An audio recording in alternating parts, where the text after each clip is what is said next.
When you doubt yourself going into games, you're not going to perform your best. The reason you're not going to perform your best is because when you doubt yourself, this increases fear, it increases worry, and it does not lead to free and natural play. When you perform your best, you play naturally, you play freely, you let go, and you just trust. There is no trust if you're doubting yourself too much. So what I'm going to cover is the link between your thoughts and this self-doubt. 2 techniques that you can use going into games to help build confidence to manage doubt. And then lastly, I'm going to go over 1 bonus tip that you can use to always manage any sort of doubt during games. So what does self-doubt mean? Well, self-doubt, is pretty self-explanatory. It means that you doubt yourself. But what does that doubt actually look like? Self-doubt in the moment is all about you thinking in a doubtful way, you questioning yourself, you wondering if you'll be able to go out there and play well, you wondering if you'll be able to continue the success that you've had recently. Self-doubt is all about questioning and not trusting in your skills. There is a direct link between your self-doubt and your thoughts. The reason that it's important for us to recognize this link will have to do with how we'll manage this doubt. If we know that self-doubt is directly linked to your thoughts, then we want to change your thoughts, and we're going to get to that later. But I want to focus right now on this link, right? So why is it that your thinking drives doubt? Well, all self-doubt really is a feeling.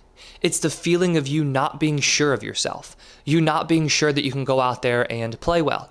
The opposite of self-doubt would be confidence. Now, when you're confident, don't you just have that feeling and that knowing that you're going to go out there and you're going to play well today? Any sort of feeling that we're talking about needs to be linked back to your thoughts, because it's your thoughts that are going to be driving and fueling that feeling. If you feel like you doubt yourself, it's because you are doubting yourself in terms of your thinking. And a really great example of this is a golfer that I've been working with. Now, this golfer has struggled with a lot of self-doubt.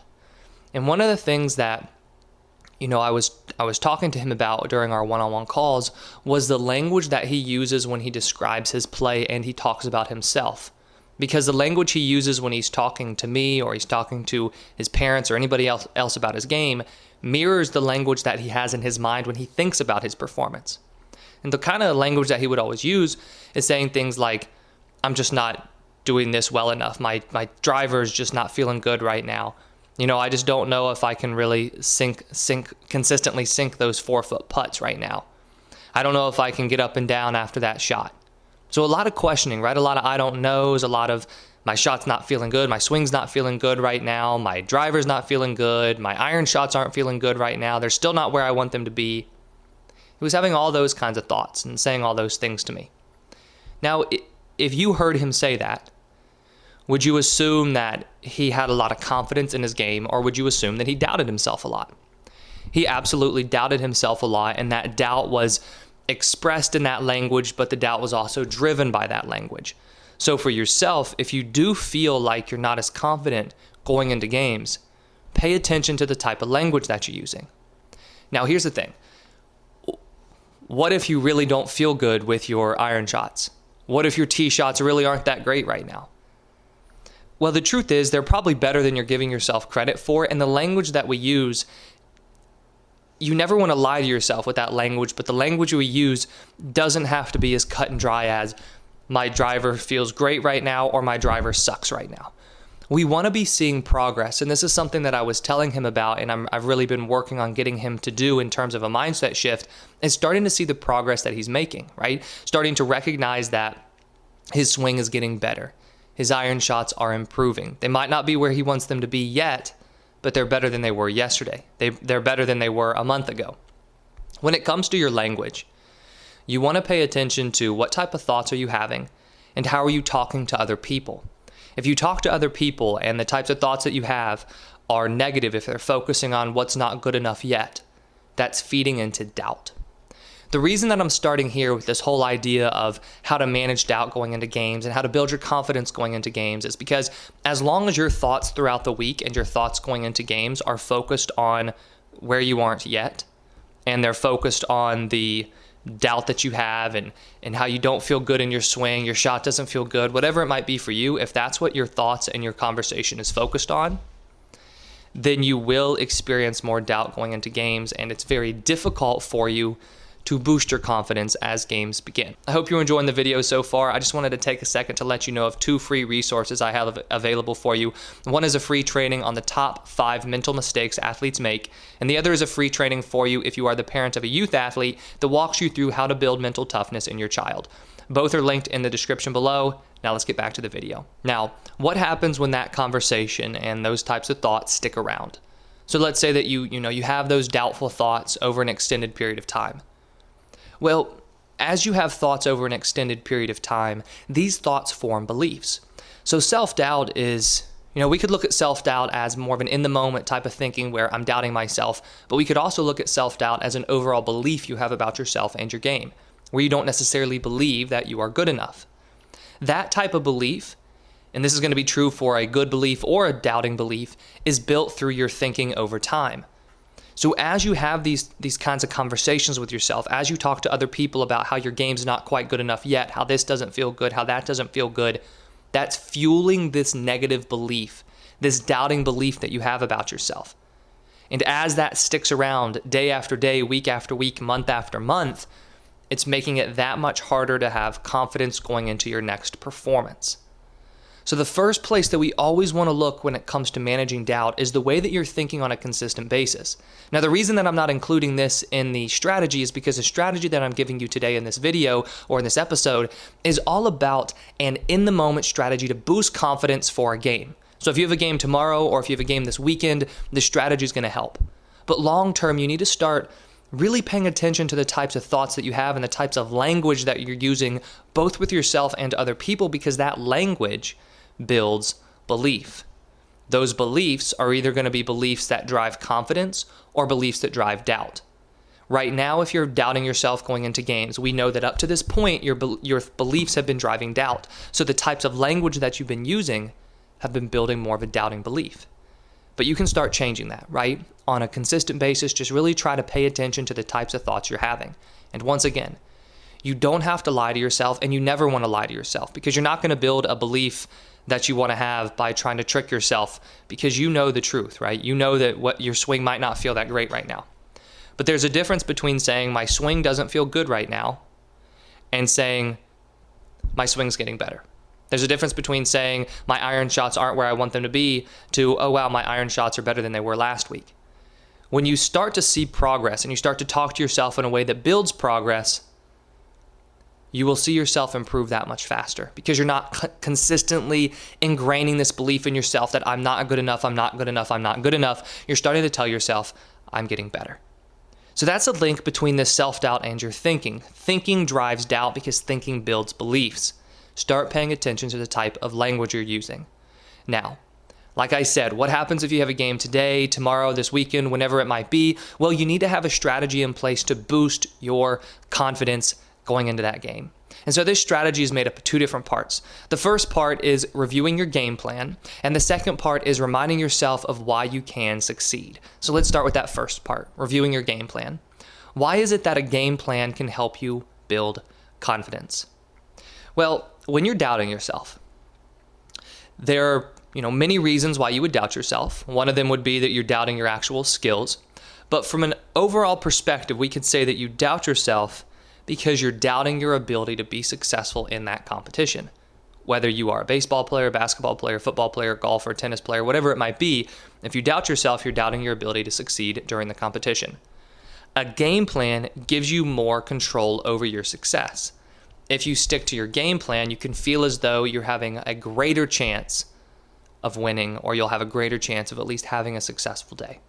So going back to the golfer example where I was telling you that golfer was dealing with a lot of self-doubt, putting a game plan in place is one of the things that he and I saw success with. Now, as a golfer, the game plan for him was all about the way that he wanted to approach each shot. And that's really what I'm talking about here with a game plan. Yes, the game plan will involve how you want to face the competition, and depending on your sport, it's going to vary with how you game plan for your opponent, the way that they play, that sort of thing. But we also want to make sure we are including the mental approach to this game plan. So for the golfer, the game plan involves how he wants to approach each shot. For example, if he's approaching a tee shot or an iron shot, he has a specific routine, and just the same as he has a routine for his putts, right? And if he approaches those shots and sticks to his game plan, he knows that he's giving himself the greatest chance of success. A lot of times when he doubts himself, he starts to speed up and he forgets parts of his routine. So if he can stick to his routine, he knows that he has more confidence in himself because he has confidence in the routine, because he has seen the routine be successful. Another example of this game planning helping you feel more confident comes from a jiu-jitsu athlete that I worked with. And she and I were talking a lot about an upcoming competition that she had where she was doubting herself, but we really outlined a game plan for her to stick to. And she had her game plan she created with her coach, and then she and I worked on this game plan from a mental perspective. She reviewed it and reviewed it and reviewed it, and when it came to the competition, she had a lot more confidence in herself because she felt that she could execute her game plan. And now it's really important when you are creating a game plan for yourself that you try to base this game plan as much as possible on things that are in your control. That's where you're going to find more confidence in yourself. For example, if I'm going into a basketball game and I say that my game plan is to stop their number one shooter, right? That's who I'm guarding, so my game plan is to stop them, don't let them go to the basket. That's great, right? That's a great game plan.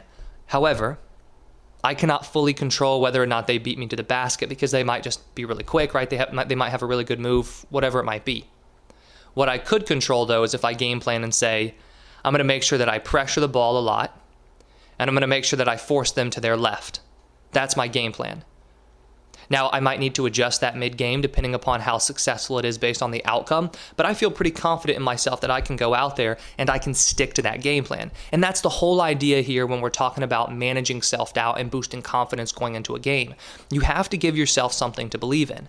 You have to give yourself something about your game that you have confidence and trust in. And a lot of times that confidence and trust will come from this game plan because you think it through ahead of time. You think, what do I need to do in order to be successful? Well, I have my pre-shot routine. Well, this is the way I want to play defense. Well, this is the way that I want to attack my opponent. Know what you want to do, stick to your game plan, and review it, right? So you're going to review that before the game starts as a way to remind yourself, okay, if I stick to this, I trust that I can be successful today. The second part of this strategy is where you review why you can be successful. Now, this is going to involve the game plan, right? It's going to involve the game plan you created because if you remind yourself of that, you say, okay, all I need to do is stick to this and I can be successful today. But in addition to that, reminding yourself of why you can be successful also involves reviewing past successes, where you think back to games you've had where you played really well, competitions where you performed kind of above your potential, right? So you remind yourself of those. But you can also get very, very simple with this and remind yourself of your strengths that you have as a player. It's really easy, especially if you're coming off some tough games. It's really easy to hyperfixate on your shortcomings. But that's only fueling your doubt.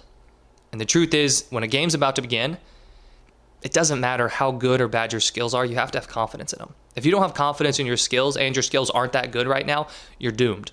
But if you trust in your skills and your skills aren't that good, you might play in a little bit more of an aggressive way, in a more freeing way, to where you might perform a lot better, even though your skills aren't perfect right now, right? So you want to make sure that you have confidence and belief in your skills. And so to do that, just remind yourself of your strengths.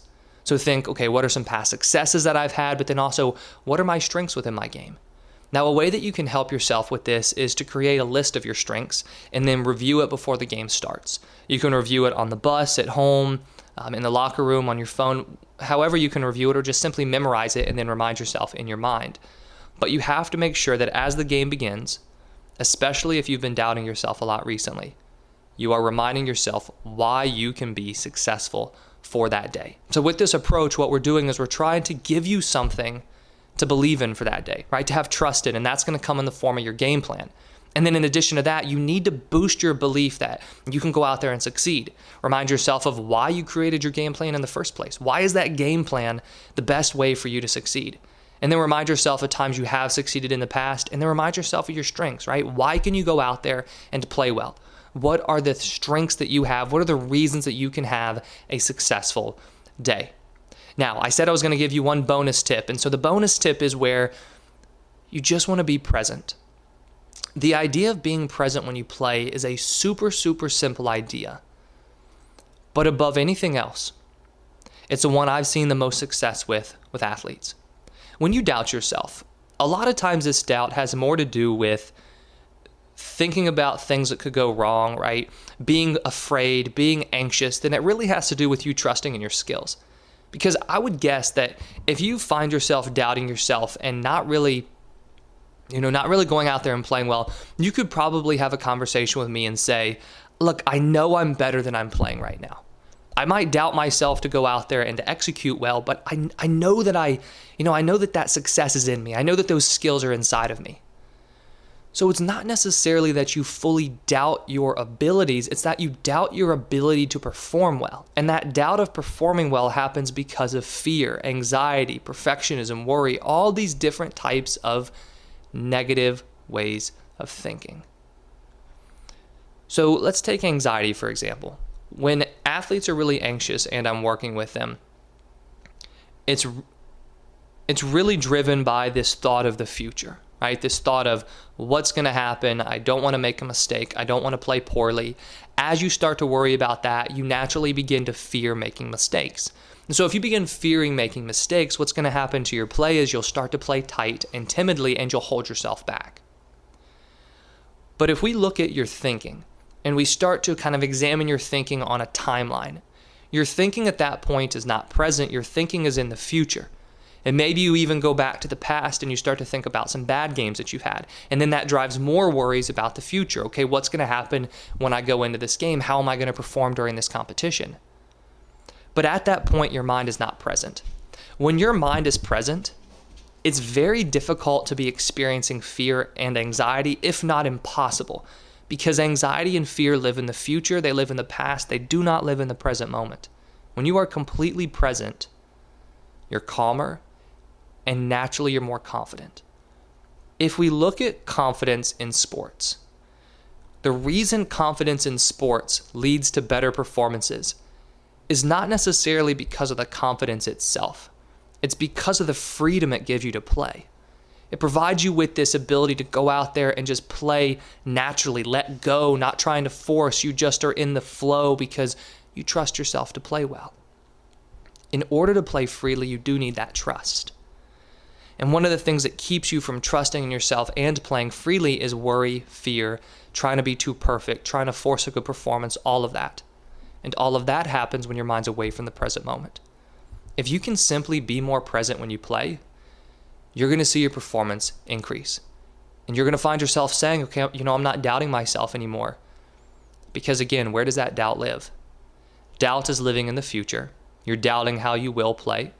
Doubt is driven by past experiences. You're doubting because you haven't felt good recently. Doubt's not driven by a mind focused in the present moment. When you're focused in the present moment, you free yourself from doubt. So you do want to go over your game plan. You do want to remind yourself of why you can be successful. But when that game starts, you've got to be present. Focus in the present moment on what you're doing. Focus on your breathing, focus on simple objectives, whatever you need to do, but be present. Because when you're present, you don't doubt yourself. If you have any questions about this video or would like me to cover any other sports psychology topic, please let me know in the comments below. If you're interested in one-on-one mental performance coaching or any other of the sports psychology programs I have available, links to those are in the description below as well. Thank you for watching, and I wish you the best of success in all that you do.